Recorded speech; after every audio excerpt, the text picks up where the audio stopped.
क्या करना होगा बताओ? ऐसा दो रे नेक्स्ट लिखो इमेज ट्रेसिंग।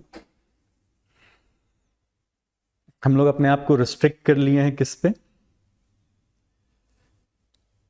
रिफ्रैक्शन एट कैसा सरफेस? Plane surface. तो मान लो ये बाउंड्री है बिटवीन टू डिफरेंट मीडियम,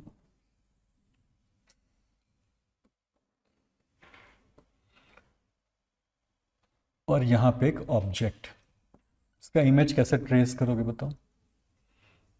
एक ऑब्जेक्ट है, ओ इज ऑब्जेक्ट, ऊपर जो सॉलिड लाइन है वो एक स्मूथ बाउंड्री है between two different transparent medium material N1 N2 N1 and N2।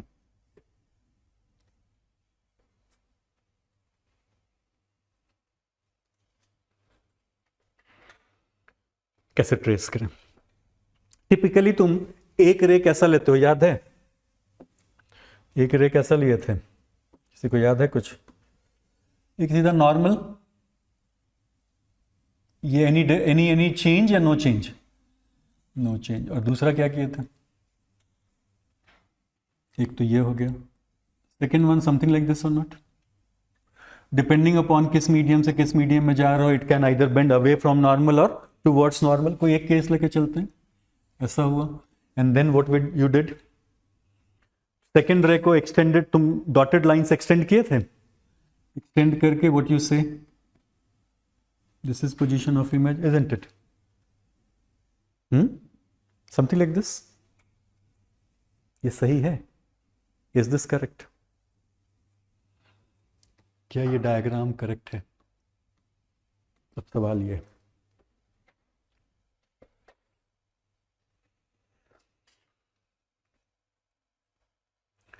to trace image how many rays you need? 2, और दोनों ऑब्जर्वर के आई तक पहुंचना चाहिए। तो ऑब्जर्वर यहां पे फिजिक्स में, ज्योमेट्रिकल ऑप्टिक्स में ऑब्जर्वर आई से डिनोट ऐसा ड्रॉ कर लेते हैं। तो ये अगर आई है तो उसका यहां से यहां तक वो सब कुछ देख पाएगा? ये बताओ।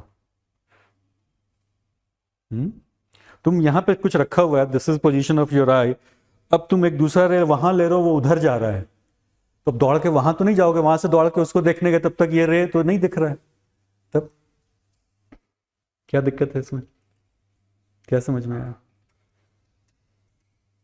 ये जो तुम इमेज ट्रेस करते थे ना, वो गलत नहीं है। उसमें एक चीज याद रखना चाहिए, इसमें यह कहना चाहिए कि this is true for near normal incidence. जैसे स्फेरिकल मिरर में याद है पैरेक्सियल रे लेते थे, यहां पे क्या वर्ड यूज करते हैं? Near normal incidence. अब देखो ये मीनिंगफुल लगता है, नियर नॉर्मल इंसिडेंस। तो एक्चुअल में हम लोग क्लैरिटी के लिए वैसा शो कर दिए, एक और डायग्राम ड्रॉ करते हैं। This is your normal, isn't it? ये लाइन क्या हो गया? नॉर्मल। दूसरा रे कहां रखेंगे? फार अवे या वेरी क्लोज टू नॉर्मल? तो वेरी क्लोज टू नॉर्मल तुम्हारे लिए ड्रॉ करना पॉसिबल नहीं हो पाता, that's why we draw like this. तो ये रे भी कहां तक पहुंच, नाउ वी कैन आर्ग्यू ये दोनों रे कहां पहुंच रहा है? ऑब्जर्वर के आई तक। तो वो कब ट्रू होगा? Near normal incidence. इसमें स्पेशल क्या है? यहां पे स्पेशल क्या है नियर नॉर्मल इंसिडेंस में, बताओ? अब उस पर आते हैं। स्पेशल ये है कि ऑब्जेक्ट एंड इमेज का फॉर्मेशन इसी वर्टिकल लाइन पे हुआ है, सेम वर्टिकल लाइन। ऑब्जेक्ट और इमेज कहां है? उसी नॉर्मल पे। ऐसा कब होगा? हर एक इंसिडेंस में या only near normal incidence? Otherwise, अब देखो ये इस टाइप का क्वेश्चन तुम तब नहीं बना पाते हो इसी कारण से। अब देखो समझ में आएगा, ये ऑब्जेक्ट है, ऐसा ड्रॉ करो दूसरा डायग्राम। अब देखो यहां क्या करेंगे, बहुत सारे क्वेश्चन में क्या देखोगे ना, ऑब्जर्वर का पोजीशन यहां कुछ ऐसा दिया होगा किसी एंगल पे से 30 degree, observer is somewhere here. तो अगर तुम, ठीक है, हम एक रे बिल्कुल ले सकते हैं, there is no issue here, ये रे तो हम बिल्कुल ले सकते हैं। कैन यू से क्या ये आर्गुमेंट वैलिड है कि ये रे एस आई तक पहुंच रहा है? You can not. वो रे तो आई तक नहीं जा रहा है ना, ऑब्जर्वर तो नहीं देखेगा उसको, तो हमको क्या करना होगा बताओ? ऐसा दो रे चूज करना होगा जो कहां तक पहुंचे, उस ऑब्जर्वर तक।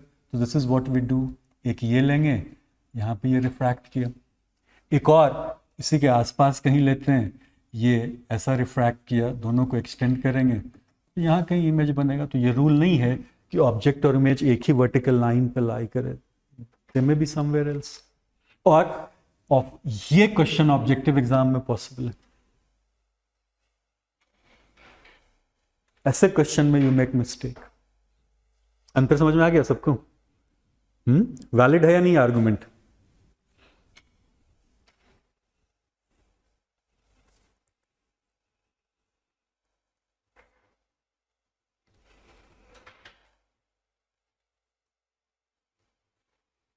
वैलिड आर्गुमेंट है?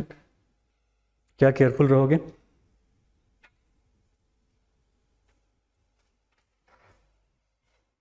ये और ये, तो एक लाइन मेरा नॉर्मल कब हो सकता है, एक रे रादर नॉर्मल कब हो सकता है?